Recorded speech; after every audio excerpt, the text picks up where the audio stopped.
अथेकादशोऽध्यायः 11वां अध्याय अवान्तर सर्ग और प्रतिसर्ग का वर्णन। मुनि बोले, हे देव, अब सभी मनवंतरों, समस्त कल्प भेदों और उनमें होने वाले अवान्तर सर्ग तथा प्रतिसर्ग का वर्णन हम लोगों से कीजिए। वायु बोले, हे मुनियों, मैंने काल गणना के प्रसंग में कहा है कि ब्रह्मा की आयु परार्ध पर्यंत है। जब परार्ध काल पूर्ण हो जाता है तो सृष्टि विनष्ट हो जाती है। सबसे पहले उत्पन्न होने वाले उन ब्रह्मा जी के एक एक दिन में 14 मनुओं का काल व्यतीत होता है। अनादि अनंत तथा ज्ञेय होने से सभी मनवंतर और कल्पों का वर्णन अलग अलग नहीं किया जा सकता है। आप लोग मेरी बात सुनिए। उन सभी का वर्णन किए जाने पर भी उस वर्णन का कोई फल नहीं है, इसीलिए मैं उन्हें पृथक रूप से नहीं कह सकता। इस समय कल्पों के क्रम में जो वर्तमान कल्प चल रहा है उसी में संक्षिप्त रूप से सृष्टि और संहार होते हैं। हे द्विज श्रेष्ठो, यह जो वाराह नामक कल्प चल रहा है इसमें भी 14 मनु हैं। स्वयंभुव आदि जो पूर्ववर्ती 7 मनु हैं तथा सावर्णी आदि जो उत्तरवर्ती 7 मनु हैं, उनमें इस समय 7वें वैवस्वत मनु वर्तमान है। सभी मनवंतरों में सृष्टि और संहार का क्रम समान ही होता है। विद्वानों को ऐसा जानना चाहिए। इस कल्प के पहले जब प्रलय काल उपस्थित हुआ तब बड़े जोर से आंधी आने लगी। वृक्ष एवं वन उखड़कर नष्ट हो गए।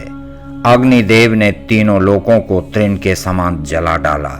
वर्षा से पृथ्वी भर उठी, सभी समुद्र उद्वेलित हो उठे।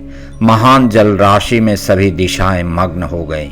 उस प्रलयकालीन जल में समुद्र अपनी चंचल तरंग रूपी भुजाओं को ऊपर उठा उठाकर भयानक नृत्य करने लगे।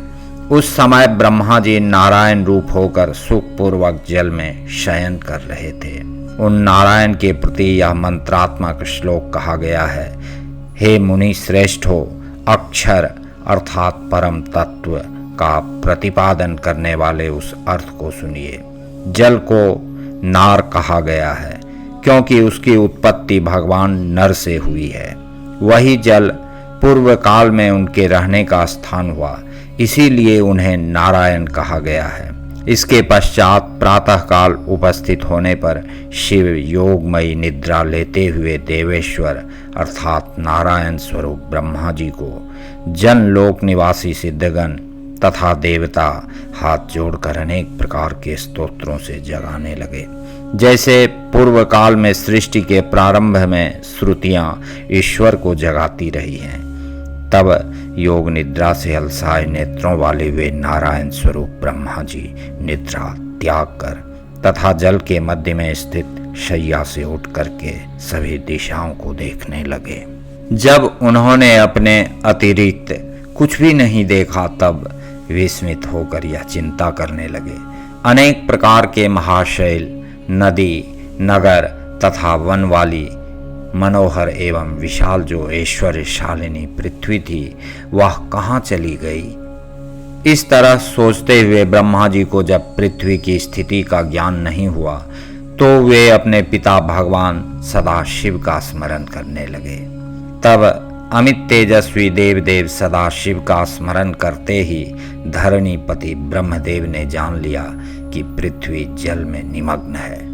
तत्पश्चात पृथ्वी का उद्धार करने की इच्छा वाले प्रजापति ने जल क्रीड़ा के योग्य दिव्य वाराह रूप का स्मरण किया।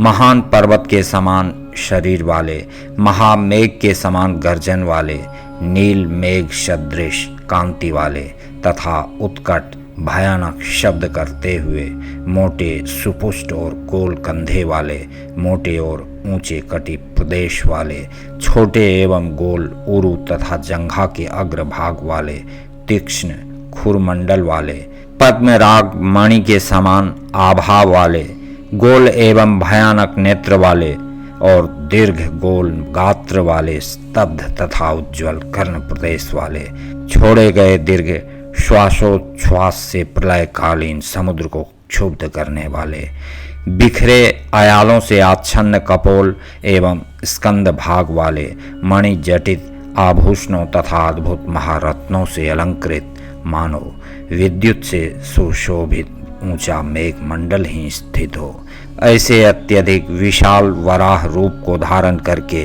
पृथ्वी का उद्धार करने के लिए ब्रह्मा जी रसातल में प्रविष्ट हुए।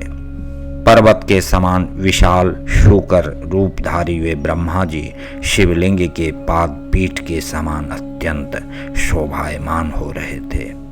इसके पश्चात वे जल में निमग्न पृथ्वी को उठाकर अपने दाढ़ के ऊपर धारण कर रसातल से ऊपर आए। उन्हें देखकर जन लोक निवासी मुनि एवं सिद्धगण हर्षित होकर नृत्य करने लगे और उनके मस्तक पर फूलों की वर्षा करने लगे। उस समय पुष्पों से आच्छादित महावराह का शरीर उड़ उड़ कर गिरते हुए खद्योतों से आवृत अंजन पर्वत के समान शोभायमान हो रहा था। तत्पश्चात भगवान वराह ने महती पृथ्वी को लाकर अपना रूप धारण करके उसे यथास्थान स्थापित कर दिया। उन्होंने पृथ्वी को समतल करके उस पृथ्वी पर पर्वतों की स्थापना करते हुए पूर्व की भांति भूह आदि 4 लोकों को भी स्थापित किया। इस प्रकार प्रलयकालीन महासागर के नीचे स्थित जल के बीच से पर्वतों सहित विशाल पृथ्वी को जल के ऊपर स्थापित करके पुनः उन विश्वकर्मा ने उस पर चराचर जगत की रचना की।